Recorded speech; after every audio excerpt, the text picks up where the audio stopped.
Fala galera, aqui é o Cris do Projeto Ultron. E aqui é o Thiago. E hoje a gente vai falar sobre o final dessa temporada de Anéis do Poder, né? Fazendo um review desse último episódio e dessa temporada toda. Vem com a gente.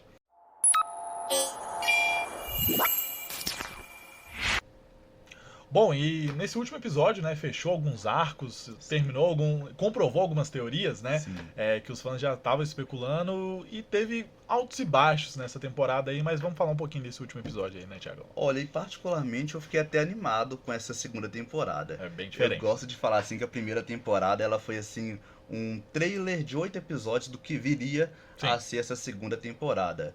Teve, igual o Chris falou, seus altos e baixos, né? Mas relativamente eu gostei do que eu vi nessa segunda temporada. Achei uma temporada mais ágil. Foi. Com certeza, assim, ela abordou mais os focos do Senhor dos Anéis, do que falam os livros do Senhor dos Anéis, diferente da primeira temporada. Então, eu até me arrisco a dizer que quem quiser assistir essa segunda temporada pode assistir e não ver a primeira não, Exato, gente. começa por ela mesmo. Começa da segunda mesmo, porque que já tá ótimo. A primeira temporada foi aquela questão de explicação e muito arrastado, cara. Sim. Realmente, como você falou, foi um trailer ali. Então, Exato. deu aquele gosto do que ia vir, só que não veio nada. Então, na segunda temporada, acho que ela entregou muito mais, principalmente nos arcos dos personagens, né? Nesse último episódio, a gente teve um encerramento de alguns arcos. A gente também teve a comprovação do estranho, né?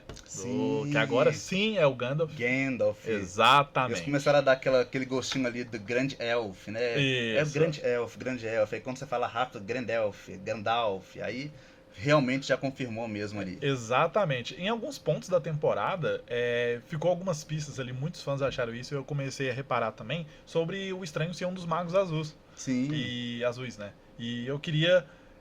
muito que fosse, cara. Eu queria que fosse, porque cronologicamente não faz muito sentido. Você acompanha um pouco mais dos livros do que eu, mas não faz muito sentido o Gandalf estar naquele momento ali, né? Eu não sei, assim, quem aí já conseguiu acompanhar e ler os livros do Senhor dos Anéis, né? Porém, os magos, eles só chegam na Terra-média na Terceira Era. E a série, ela tá abordando a Segunda Era.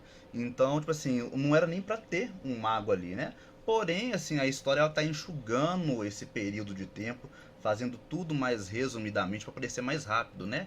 Então, assim, a queda de Númenor, a queda de Khazad-dûm, que vão ser coisas que vão acontecer mais pra frente, né? Já estão começando o seu desenrolar agora. Isso é verdade. O próprio Durin III e o Durin IV, que são rei e são pai e filho, né? Nos livros não são pai e filho, eles têm quase que uma geração inteira de herdeiros, né? De filhos ali entre os dois. Mas dessa maneira eles enxugaram e colocaram eles como pai e filho, para poder ficar mais acelerar, né? Ter uma agilidade maior do que foi a última temporada. Que eu acho que foi uma das grandes críticas, né? Então eles falaram, vou tentar acelerar o máximo que tem aqui. E de um resumo geral desse último episódio aí, Thiagão? Olha, eu gostei muito da temporada, porém o último episódio em específico, quem tá me acompanha lá pelo Instagram do Projeto Ultron, tá vendo os reviews semanais, né? Eu tava com muita expectativa para esse último episódio. Claro, a conclusão de tudo. Conclusão de tudo. Ele começou muito bem, assim, galgou muito bem o início dele, mas ficou aquele gostinho no final, assim, de quero mais, que podia ter sido melhor. Sim. É um episódio, assim, que podia ter dado uma grande conclusão ali, só que ele ficou um episódio muito picado. Ele ficou assim para poder concluir o arco de todos os personagens, são vários arcos. Vários. E são histórias grandes. Então ficou muita coisa num período muito curto de tempo. Exatamente. O próprio arco do mago, do Gandalf, ele é um arco assim que ele é muito curto nessa temporada. Sim. E aí no final, a grande revelação do Gandalf era um pouco broxante, ao meu ver, né? Eu esperava que fosse uma coisa mais épica, melhor elaborada. E não foi dessa maneira. Foi algo assim bem mais simples, mais enxuto e rápido. Sim. Então, como tava uma teoria ali, o pessoal já tava especulando que poderia ser, foi jogado ali e não teve aquela emoção que a gente queria, né?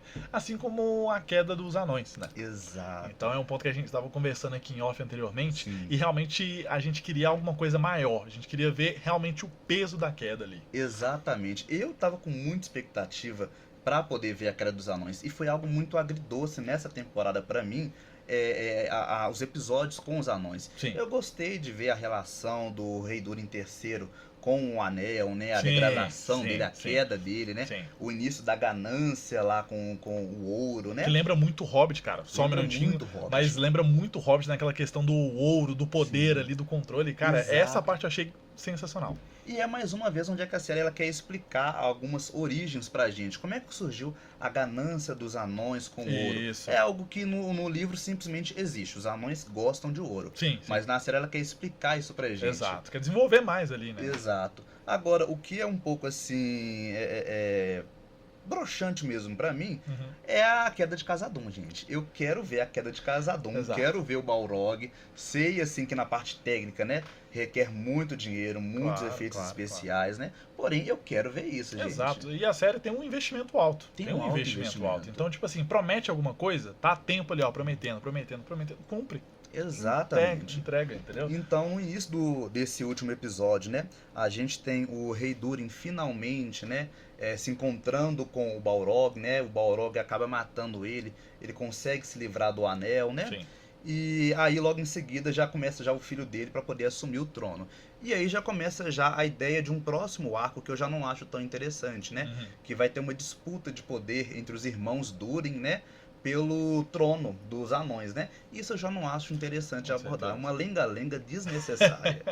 A próxima temporada vai começar com enrolação boa. Vai começar com uma boa Acho que enrolação. já dá pra pensar nisso, principalmente em desenvolver. Tem muito tempo ali, então tem muita coisa que eles querem desenvolver ali e tem que encurtar nesse tempo. Então vão Exato. deixar aquela enrolação ali, vai ter essa discussão familiar e eu acho que vai ficar São 5 meio temporadas arrastado. que estão já já confirmadas. confirmadas, gente. né? Já estamos na segunda temporada, então realmente vai se arrastar até a Vai. última temporada para poder ter essa conclusão. A minha esperança é que eles dão uma acelerada.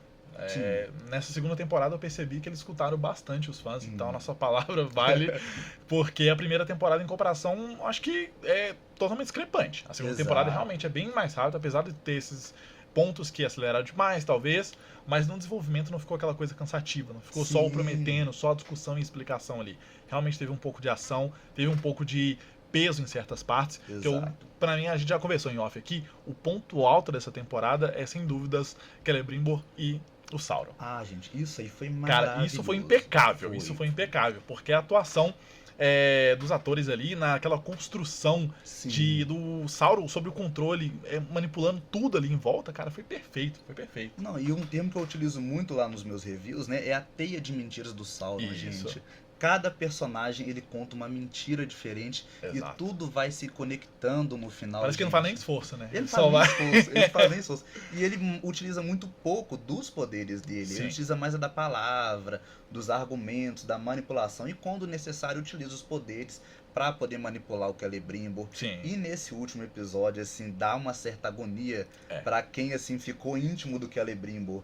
Porque o Sauron, ele tortura física e psicologicamente o Celebrimbor. Sim. E é algo, assim, visualmente muito impactante. Com certeza, aquele momento ali de aflição que a gente estava acompanhando tanto tempo, assim, Exato. finalmente quebra e o Celebrimbor entende tudo que estava acontecendo ali, vê o poder, a grandeza do Sauron. E realmente ele é o Senhor dos Anéis. Exatamente. Então, cara, ele tava com um controle de cada coisa que tava atuando ali, tava tudo caindo, indo no plano dele, tá tudo Sim. dando certo, quase sem esforço nenhum. E pra gente que pra gente que é fã, né, o momento aonde no início da temporada o Sauron fala que o Celebrimbor é o Senhor dos Anéis. Tem e esse agora no contraposto. final, Nossa. o Celebrimbor que fala, não, você é o Senhor dos Anéis. Essa cena foi de É arrepiar. maravilhoso, é maravilhoso. Foi maravilhoso, foi maravilhoso mesmo. Realmente é o destaque da temporada.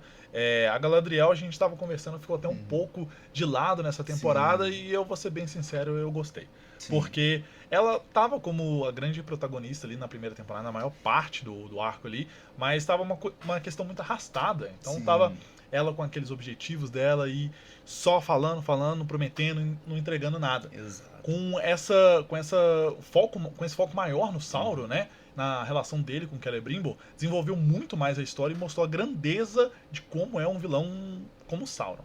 Exato. E na verdade, né, eu não sei porque que a série ela quis colocar a Galadriel como como essa protagonista, né? Seria muito mais Sim. interessante colocar o Elrond, né? Claro. Porque o Elrond, ele participa da grande batalha da Segunda Era contra o Sauron. É ele que acompanha o Isildur para poder descartar um anel lá na Montanha da Perdição. Sim. Então faz muito mais sentido você colocar o Elrond como protagonista do que a Galadriel. Sim, sim. E ali ele ficou meio de escanteio em certas partes ali pra ter um Sim. desenvolvimento maior na Galadriel que eu achava que não precisava. Exatamente. Não precisava. Eles quiseram fazer assim um romancezinho, um fanservice assim, pros fãs, que não cola, gente. Não cola não isso, cola, não cola. não cola. Romance Senhor dos Anéis, assim, não é coisa assim que dá muito certo. Deu certo lá com Peter Jackson, lá na primeira trilogia do Senhor dos Anéis, Sim, já sim. não deu certo lá no Hobbit. Então essa coisa de colocar romance numa história de aventura, de ação, isso não dá certo. Principalmente com a protagonista e o vilão. Exato. Uma coisa também que eu queria destacar nesse último episódio aí é a Galadriel, né? Com os orcs ali. Sim. Então, aquele encerramento ali foi uma. Como eu mencionei, é uma questão que a Galadriel, nas cenas dela, fala: tá bom, tá ali pra cumprir. Mas eu gostei dessa relação dela com os orcs ali, de até personagens que não estão nos livros, né? que você mencionou Exato. O Adar, ele é um personagem que ele não existe nos livros, Isso. né? Ele foi criado especialmente ali pra série, né? Pra poder criar alguma intriga, um conflito, né? Sim. Eu gosto muito da relação dele com os orcs, né? São os Uruk, né? Ele chama lá meus filhos, meus Isso. Uruk. A série novamente dá uma origem para o termo Uruk, que são alguns orcs que a gente viu lá no Senhor dos Anéis, as Duas Torres. Sim, sim. Então tem todo esse conflito com a Galadriel, o Adar, onde é que eles finalmente se aliam e aí no final tudo vai para água abaixo. Tudo. Os orcs, onde é que a série ela tentou mostrar que os orcs tinham algum sentimento, que eles tinham lealdade. Sim. E no final, não. Os orcs são mesmo cara de pau mesmo. São ruins mesmo, os são bichos só é ruim. ruim. Eles só querem matar todo mundo. Então, a série ela já fixa isso já. O Sauron, ele é pura ruindade. Os orcs são pura ruindade. Sim. Então agora a gente já começa a ver um pouco mais da personalidade desses personagens, né? E isso No foi caso muito bem dessa abordado. raça. Muito bem Exatamente. abordado, porque mostrou a crueldade dos orcs, cara. Sim. Aquele momento que no meio da série ele até mostrou os orcs, tem uma empatia e tal, Sim. tem uma personalidade. Eu fiquei, tá, beleza, vamos ver onde isso vai. E não foi a lugar nenhum. Quem gosta de gore, realmente foi uma cena violenta, Foi, né? grotesco. Os orcs, eles matam o Adar, eles traem o Adar vai lá pra poder se sensibilizar com eles, Sim. né? E eles vão lá, eles matam o Adar e se mostram lá leais ao Sauron. O Sauron convence eles a servir a causa novamente, né? Sim. E depois o Sauron vai lá e mostra, olha, eu não ligo pra vocês igual o Adar não, eu só quero só o meu poder mesmo. O Sauron já sai matando outros orcs ali pra poder mostrar quem é que manda Quem ali. é que manda? Contraposto também ao começo da temporada, né? Onde mostrou Exato. aquela história dele ali, onde ele teve a queda dele, né? Sim. Momentânea. Mas eu acho que foi muito bem encaixado esse ciclo aí dos orcs com o Sauron e foi muito bem desenvolvido pro que vai vir pra próxima Sim. temporada. E eu achei muito interessante, né? O arco do Celebrimbor e do Sauron, ele foi magnífico, né? Cara. Mas agora já novamente, ele foi o foco também, o foco da temporada. Claro, claro. Mas novamente, os arcos secundários já me decepcionam.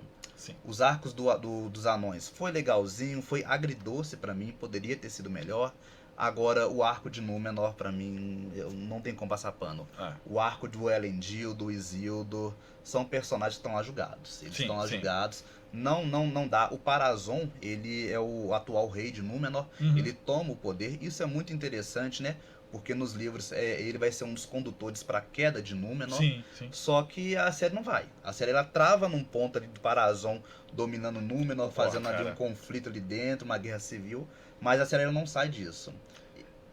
E novamente, né, igual a gente estava conversando aqui em off, o que eu quero ver, pelo menos particularmente, eu quero ver a queda de Khazad-dûm, que é a casa lá dos anões. Eu quero ver a queda de Númenor. É isso que eu quero ver, que é o que vai conduzir pro grande conflito, né, do Senhor dos Anéis, né? E igual você comentou, eles estão ali, é só enchendo linguiça ali pra poder fazer 5 temporadas. E eu acho que não é necessário. Essa construção grande fica cansativa, né, cara? Então, eu tava revendo a trilogia do Senhor dos Anéis e tem muitas questões que realmente não precisava estar ali, não. É pra comprar tempo, enrolando ali. Então, claro que a trilogia é uma obra maravilhosa, é uma das obras que eu mais gosto mesmo, mas a série eu tô sentindo, por ser uma série, ter que cumprir esse tempo, né, tá arrastando mais. É aquela questão que tô prometendo, uma hora vai sair, mas agora não. Exato. Então continua lançando. E uma coisa que eu não sei se você percebeu nessa temporada, eu cheguei a ver isso muito pouco na primeira, mas eles têm que explicar o nome e a origem de tudo. E não é necessário. Eles precisam explicar como é que surgiu o Zuru, que não precisa. Agora, no final Verdade. do episódio, tem uma pequena referência à Valfenda, né? Onde é que os elfos, eles saem de Eregion, né? Sim, E aí eles começam aí, eles chegam lá no Vale do Norte, né? E aí já começa já a ouvir a já a sonoridade de explicação ali. Valfenda. Aham, O sim. próprio nome do Gandalf, né? Assim, é Grandelf, né? E aí começa a explicar, Grandelf vai virar Gandalf. E o próprio Mordor, a origem de Mordor na Sim, primeira sim. temporada. Então a série, ela quer explicar tudo. Ela quer explicar por que o nome é X, como é que surgiu o Y. E eu acho que não é necessário. Não tem uma necessidade. Não tem uma A obra do necessidade. o mundo do Tolkien ali é uma questão muito grande. Se você for explicar cada detalhe, cada Exato. questão ali, pô, vai ficar 10 anos de série ali, entendeu? Então é pra Exatamente. cumprir tabela mesmo. E realmente isso pode ser encurtado. Não tem necessidade, passa o nome ali e a gente aceita. É Sim. isso. Mas como um todo, assim, o meu review final é que eu gostei. Gostei muito dessa temporada. É isso que eu quero saber, Tiagão. Só a nota pra essa temporada, no geral aí, principalmente em comparação à primeira, porque Sim. eu acho que evoluiu drasticamente. Tem alguns pontos que ainda precisam ser Uhum. consertados, principalmente esses núcleos secundários, né? Sim. Mas num review geral aí das 7 esferas. Olha, são 7 esferas agora. É isso. Olha, o que eu gosto sempre de poder analisar? Anéis de Poder, eu não gosto de comparar com a trilogia do Peter Jackson, Uhum. com os filmes do Peter Jackson. Eles não têm os direitos para poder fazer algo semelhante, né? Eles também não têm os direitos de alguns livros muito importantes, né? Para poder fazer a série, né? É isso. Então eu gosto de pensar a série como única, né? Com os recursos que ela tem, o que ela entrega pra gente. Essa segunda temporada eu dou pra ela 6 estrelinhas, gente. 6 estrelas. Acho que tá bom, acho que tá bom. Realmente teve uma comparação com a primeira temporada gritante, assim, cara. Sim. Teve um desenvolvimento melhor dos personagens, a gente conseguiu ter mais empatia pelos personagens. Naquela, Sim. pô, que saco, cara, tá enrolando ali. Sim. Na primeira temporada eu tive muito isso. Eu sou um fã da trilogia do Peter Jackson, mas a primeira temporada, cara, eu já fui com aquela comparação. É igual Sim. você falou, não tem como comparar É. uma série com um filme ali, Nossa, mas você vai acabar comparando. vai acabar comparando, não Exato. tem nem como, ainda mais como fã. É a única obra que existe do Tolkien Exato. até a primeira temporada, era só o Peter Jackson. Exatamente. Então, eu fui com aquela esperança e não me atendeu muito não. Mas nessa segunda temporada, principalmente nesse arco que a gente mencionou do Celebrimbor e do Sauron, melhorou drasticamente, assim, cara. Eu vi que aquilo é realmente um vilão. É o Sauron que a gente acompanhou na trilogia, né? E como é um cara totalmente cruel, assim. Sim, Então, sim. eu vou concordar com você, cara. Eu vou dar 6 esferas aí. Eu acho que é uma nota boa. Pode melhorar em muitos Sim. aspectos. Muitos Tem aspectos. que melhorar em Tem muitos que melhorar. aspectos. Ainda mais nesses arcos secundários aí, que envolve a Galadriel, os anões, numa maneira geral aí. Mas eu acho que teve uma melhoria gritante pra essa primeira temporada aí. É isso aí, gente. E agora eu quero saber de vocês. A gente cobriu essa temporada inteira lá no nosso Instagram, nos reviews semanais, tanto com o Tiagão, Sim. comigo. E comenta aqui embaixo o que você achou desse último episódio, do resumo total dessa temporada e fala suas esferas aí. Valeu, gente, um abraço e até o próximo Tchau, Projeto Ultron.